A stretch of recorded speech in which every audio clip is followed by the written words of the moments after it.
Hello दोस्तों, नमस्कार दोस्तों। आप सभी का स्वागत है एक बार फिर से आपके अपने YouTube channel target government post में बीएड प्रवेश परीक्षा की कंप्लीट तैयारी के लिए। आप सभी लोग जुड़ सकते हैं नीचे दिए गए रेड कलर की सब्सक्राइब बटन दबा करके और बगल में देखिए घंटी दबा लें, ऑल पे क्लिक कर लें, जिससे कि आने वाले सारे वीडियोस, लेटेस्ट नोटिफिकेशन और लाइव क्लास के नोटिफिकेशन आपको मिल पाए, बीएड से जुड़ी जानकारी आपको समय से मिल पाए। जैसा कि आप सभी जानते हैं, आपकी परीक्षा 15 जून को होनी है और ये जीके का आपका लाइव सेशन है, फुल मॉक टेस्ट है, फुल प्रैक्टिस सेट है, जिसमें आपको 50 प्रश्न मिलेंगे, बिल्कुल हूबहू एग्ज़ाम हॉल वाले क्वेश्चन पेपर के जैसे। तो क्वेश्चन पेपर में कैसे आपको क्वेश्चन देखने को मिलेंगे, कौन कौन से टॉपिक से देखने को मिलेंगे, तो ये आपके लिए जीके का 8वां लाइव सेशन है, वेरी वेरी इंपॉर्टेंट वाला। तो चलिए क्लास को शुरू कर लेते हैं। मॉर्निंग की क्लास है। जय हिंद सभी को, गुड मॉर्निंग।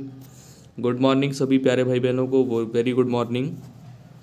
चलिए सेशन को स्टार्ट कर लें और आप सभी लोग आंसर ज़रूर किया करें, ठीक है। भले ही गलत होगा आपका आंसर, या आप सही भी आंसर कर रहे होंगे या सोच रहे होंगे ये इसका ऑप्शन सही होगा, तो संकोच मत किया करिए, सभी लोग आंसर किया करिए, जिससे कि आपका कॉन्फिडेंस लेवल अच्छा होगा। और साथ ही साथ अगर आप गलती करते भी हैं तो यहाँ पर गलती करेंगे, लेकिन एग्जाम में अगर वो क्वेश्चन आएगा तो आप सही करके आएंगे। तो चलिए क्वेश्चन को शुरू कर लेते हैं। ये रहा क्वेश्चन आपके स्क्रीन पर। पहला क्वेश्चन पूछा गया है कि निम्नलिखित में से प्राचीनतम राजवंश कौन सा है। हालांकि क्वेश्चन आप ये पढ़ चुके होंगे और काफ़ी इंपॉर्टेंट क्वेश्चन है। प्राचीनतम राजवंश कौन सा है? मौर्य, गुप्त, कुषाण, कर्ण। तो निम्न में से राइट आंसर हो जाएगा मौर्य वंश जो है, ये राजवंश प्राचीनतम राजवंश है। मौर्य राजवंश प्राचीनतम राजवंश है। अगले क्वेश्चन पे आ जाएंगे, दूसरे नंबर पे। चलिए, चावल निर्यात के मामले में भारत का विश्व में स्थान कौन सा है?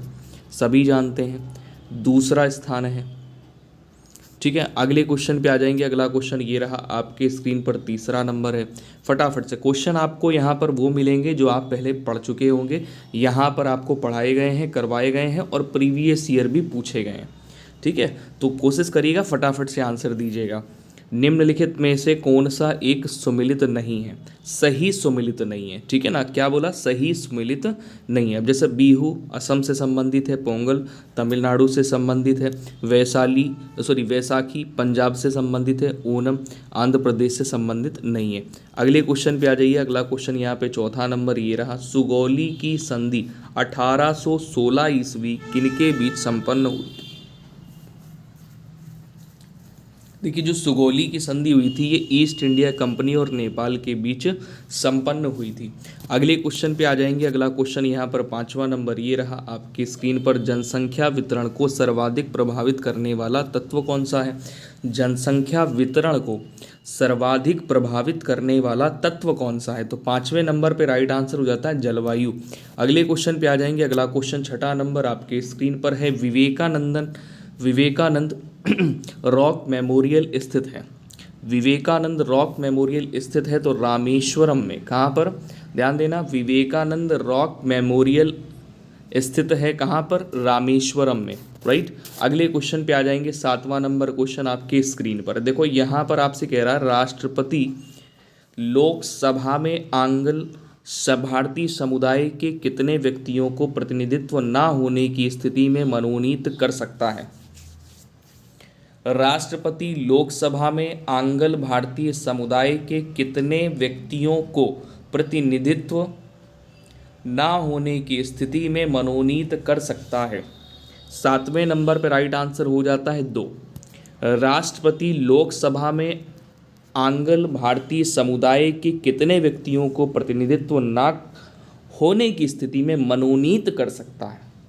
2। अगले क्वेश्चन पे आ जाएंगे। अगला क्वेश्चन यहाँ पे 8वां नंबर है, पूछ रहा है जैन मतानुसार उनके अंतिम से एक पहले तीर्थकर कौन थे? काफ़ी अच्छा क्वेश्चन है ये, और काफ़ी गलतियाँ होती हैं इस प्रश्न में, क्योंकि इसमें पूछा गया है कि जो अंतिम तीर्थकर थे यानी 24वें, उनसे पहले जो तीर्थकर थे यानी 23वें तीर्थकर कौन थे? तो भाई 8वें नंबर पर राइट आंसर हो जाएगा पार्श्वनाथ। नेक्स्ट क्वेश्चन पे आ जाएंगे। अगला क्वेश्चन यहाँ पे 9वां नंबर है, पूछा गया है कपिल मुनि द्वारा प्रतिपादित दार्शनिक प्रणाली है। 9वें नंबर पे सही आंसर कर लेंगे सांख्य दर्शन। कपिल मुनि द्वारा प्रतिपादित दार्शनिक प्रणाली है सांख्य दर्शन। अगले क्वेश्चन पे आ जाएंगे। 10वां नंबर क्वेश्चन आपके स्क्रीन पर है, निम्नलिखित देशों में से किसमें तमिल एक प्रमुख भाषा है? तमिल एक प्रमुख भाषा है तो आंसर कर लोगे भाई सिंगापुर। निम्नलिखित देशों में से किसमें तमिल एक प्रमुख भाषा है? इन देशों में से सही आंसर हो जाएगा सिंगापुर। अगला क्वेश्चन यहाँ पर 11वां नंबर ये रहा आपके स्क्रीन पे। यहाँ पर आपसे कह रहा है एलोरा स्थित कैलाश मंदिर के निर्माण का श्रेय किसको जाता है? एलोरा स्थित कैलाश मंदिर के निर्माण का श्रेय किसको जाता है? तो आंसर यहाँ पर आपका हो जाता है राष्ट्रकूटों को। किसको जाता है? राष्ट्रकूटों को जाता है। अगला क्वेश्चन 12वां नंबर आपकी स्क्रीन पर है। आपसे कह रहा है कि भुगतान संतुलन के विपरीत होने की दशा में निम्नलिखित में से कौन सा कदम स्थिति सुधारने में सहायक होगा? देखिए, भुगतान संतुलन बनाए रखने की विपरीत दिशा में या विपरीत दशा में निम्नलिखित में से कौन सा कदम स्थिति सुधारने में सहायक होगा? अगर भुगतान संतुलन की विपरीत दशा है तो कौन सा ऐसा कदम है जो कि स्थिति सुधारने में सहायक होगा, सही होगा? तो 12वें नंबर पर राइट आंसर कर लेंगे अवमूल्यन। अगले क्वेश्चन पे आ जाइए। अगला क्वेश्चन 13वां नंबर है। मेवाड़ से युद्ध और चित्तौड़ की संधि किसके शासनकाल की महत्वपूर्ण उपलब्धि है? 13वें नंबर पर राइट आंसर हो जाएगा जहांगीर। अगले क्वेश्चन पे आ जाइए। अगला क्वेश्चन 14 नंबर आपके स्क्रीन पर है। दांडी यात्रा में गांधी जी ने कितनी दूरी तय करके नमक कानून का विरोध किया था? 14 नंबर पर राइट आंसर हो जाएगा 385 किलोमीटर। अगले क्वेश्चन पे आ जाएंगे। गांधी जी ने किस कानून को काला कानून कहा था? तो यहाँ पर हो जाएगा रॉलेट एक्ट। अगले क्वेश्चन पे आ जाइए 16 नंबर। ब्रिटिश संसद का सदस्य बनने वाला पहला भारतीय कौन था? दादा भाई नौरोजी कर लेंगे। ऑप्शन नंबर आपका सी राइट होगा। नेक्स्ट क्वेश्चन पे आ जाइए। अगला क्वेश्चन 17 नंबर है। विदेशी संस्थागत निवेशकों द्वारा भारतीय कंपनियों के शेयरों और बांडों की खरीद कहलाती है? ऑप्शन कर लेंगे सी पोर्टफोलियो निवेश। अगले क्वेश्चन पे आ जाइए। 18 नंबर में बीटी बीज का संबंध है। बीटी बीज का संबंध किससे है? कपास से। स्पीड बढ़ा लो भाई। अगला क्वेश्चन ये रहा आपके स्क्रीन पर। काफ़ी अच्छा क्वेश्चन है। अंतर्राष्ट्रीय परमाणु ऊर्जा एजेंसी का मुख्यालय कहाँ पर है? तो आंसर हो जाएगा वियना में।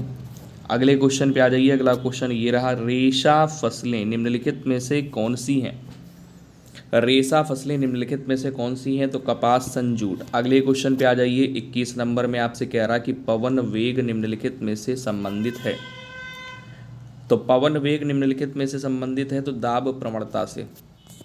अगला क्वेश्चन ये रहा आपकी स्क्रीन पर 22 नंबर। कह रहा यदि आंग्ल भारतीय समुदाय को लोकसभा में पर्याप्त प्रतिनिधित्व प्राप्त ना हो तो समुदाय के 2 सदस्यों को नामित किया जा सकता है।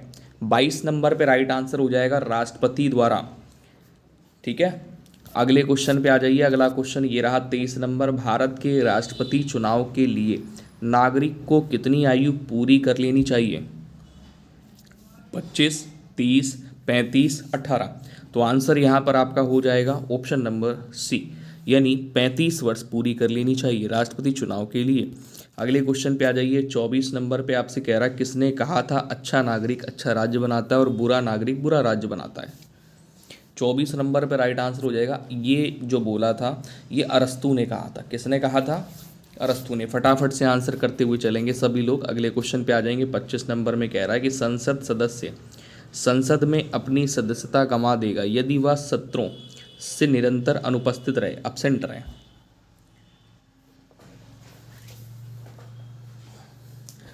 अगर ऐसा करता है कोई सदस्य तो वह 60 दिनों तक अगर करता है तो अपनी सदस्यता गंवा देगा। अगले क्वेश्चन पे आ जाइए। अगला क्वेश्चन यहाँ पे 26 नंबर ये रहा आपके स्क्रीन पर है कि भारत में अवशिष्ट शक्तियाँ निहित हैं।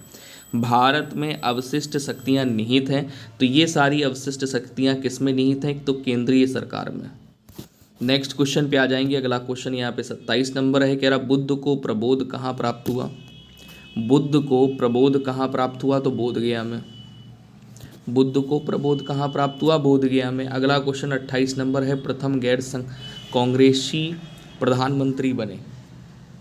प्रथम गैर कांग्रेसी प्रधानमंत्री बने। 28 नंबर पर राइट आंसर हो जाएगा मोरारजी देसाई।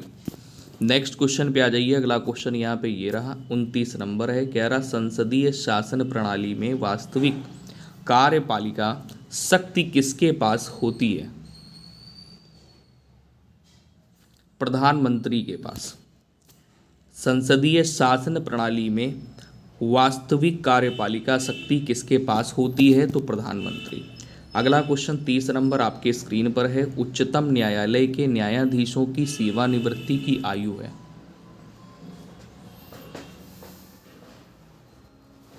देखिए 30 नंबर पे आपका राइट आंसर हो जाएगा 65 वर्ष। अगले क्वेश्चन पे आ जाइए। अगला क्वेश्चन यहाँ पर 31 नंबर है, आपसे यहाँ पर कह रहा है भारतीय संविधान में राज्य के नीति निदेशक सिद्धांत को किस मुख्य कारण से सम्मिलित किया गया है?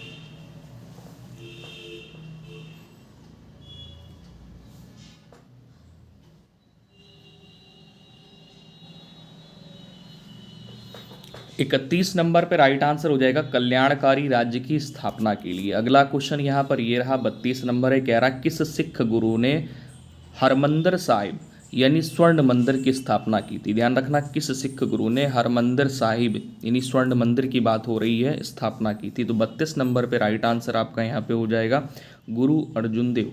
अगले क्वेश्चन पे आ जाएंगे।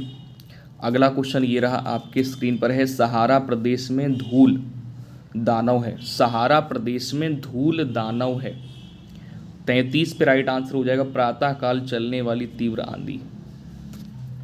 अगले क्वेश्चन पे आ जाइए, चूना पत्थर का कायांतरित रूप क्या है? चूना पत्थर का कायांतरित रूप क्या है? 34 नंबर पे राइट आंसर हो जाएगा संगमरमर। अगले क्वेश्चन पे आ जाएंगे। अगला क्वेश्चन 35 नंबर है, आपसे कह रहा विश्व में कॉफ़ी का अधिकतम उत्पादन किस देश में होता है? 35 नंबर पे ब्राज़ील में। विश्व में कॉफ़ी का अधिकतम उत्पादन किस देश में होता है? तो ब्राज़ील। ऑप्शन नंबर आपका बी राइट होगा। अगला क्वेश्चन 36 नंबर है, अवमूल्यन के उद्देश्य की ओर संकेत करता है। अवमूल्यन के उद्देश्य की ओर संकेत करता है, कौन करता है? तो निर्यात प्रोत्साहन करता है। अगले क्वेश्चन पे आ जाइए। अगला क्वेश्चन ये रहा आपके स्क्रीन पर है, Prince of Wales Museum. Prince of Wales Museum स्थित है। 37 नंबर क्वेश्चन पे राइट आंसर कर लेंगे, मुंबई में प्रिंस ऑफ वेल्स म्यूजियम स्थित है। अगले क्वेश्चन पे आ जाइए। अगला क्वेश्चन यहाँ पे 38 नंबर ये रहा, यहाँ पर आपसे कह रहा है डिजिटल लोकोमोटिव कारखाना स्थित है। डिजिटल लोकोमोटिव कारखाना कहाँ पर है? चितरंजन में है, पेरम्बूर में है, वाराणसी में है, कपूरथला में है।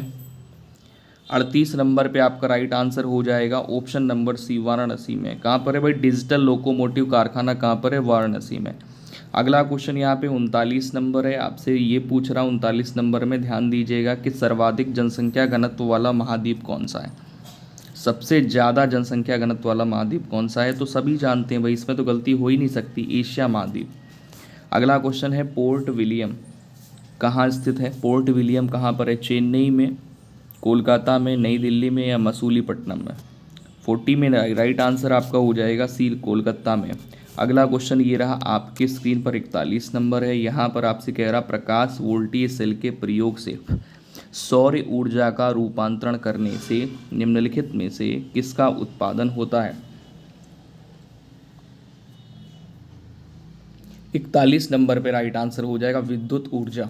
अगले क्वेश्चन पे आ जाइए। 42 नंबर में कह रहा बायोडीजल के उत्पादन में निम्नलिखित में से कौन सी प्रक्रिया अपनाई जाती है?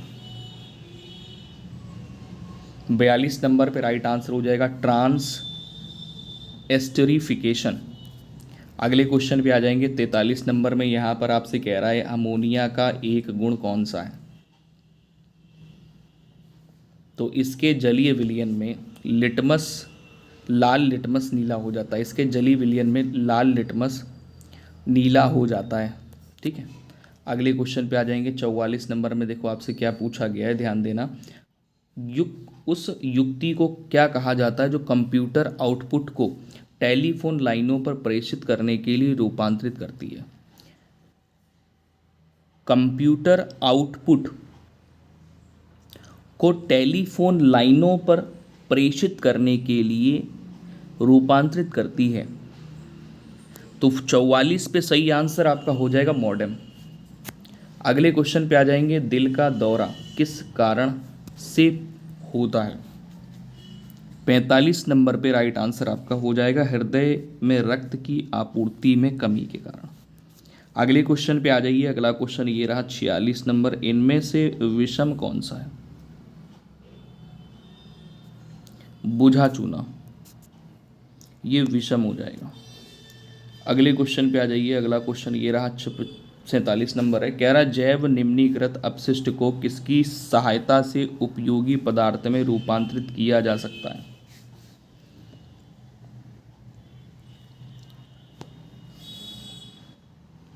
जैव निम्नीकृत अवशिष्ट को किसकी सहायता से उपयोगी पदार्थ में रूपांतरित किया जा सकता है? तो nuclear protein, option number B. अगला क्वेश्चन ये रहा आपके स्क्रीन पे 48 नंबर है। यहाँ पर कह रहा है निम्नलिखित में से क्या बड़े शहरों में वायु को प्रदूषित करता है? तो सीसा। अगले क्वेश्चन में आ जाएंगे 49 नंबर में कि किसी प्रोग्राम में जो बग है, जो एरर है, हालांकि मैंने बोल दिया बग को ही एरर बोलते हैं, ठीक है ना, कंप्यूटर का क्वेश्चन है। बग क्या है? तो एक एरर है, यानी आप सर्च इंजन में कुछ खोज रहे हैं, सर्च कर रहे हैं और वहाँ पर आपको रिज़ल्ट कुछ नहीं मिल रहा है ना, तो वहाँ पर सिचुएशन एरर बोली जाती है। या फिर आपने कुछ सर्च किया और पेज ओपन ही नहीं हुआ या बफरिंग करने लगा, है ना, तो आपको एरर का मैसेज मिल गया, बग आ गया, ये सारी चीज़ें हैं। कास्ट स्पिरिट क्या होती है? तो कास्ट स्पिरिट की अगर बात करेंगे तो एक मेथिल एल्कोहल है कास्ट स्पिरिट, ठीक है। कास्ट स्पिरिट क्या होती है? ये मेथिल एल्कोहल होती है। चलिए, आपके 50 क्वेश्चन हो गए। अब आप बताएंगे कितने क्वेश्चन आपने सही किए 50 में। हालांकि क्वेश्चन आपके ये पढ़े हुए होंगे, ऐसा आपको लगा नहीं होगा कि क्वेश्चन ये आपने नहीं पढ़े हैं पहले। जय हिंद सभी को, मिलते हैं नेक्स्ट सेशन में, अपना ख्याल रखिए।